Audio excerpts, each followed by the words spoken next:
time check, it's 5:06 in the morning. It's my day 1 today. I will be doing 5 km easy jog. That's English.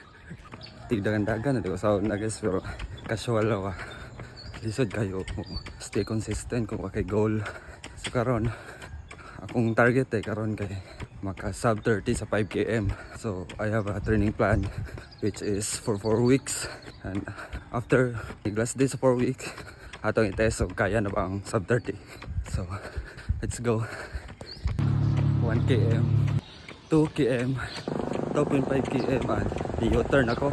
Kaya pa man kayo, pero stick lang ka sa itong goal karon nga 5 km. So let's go, pabalik na ta. 4.3 km. Papata ka baktas. Tungasan kayo. Oh.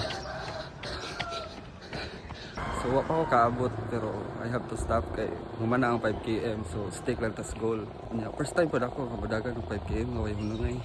And time is 35 minutes. So day 1 is done and see you sa day 2.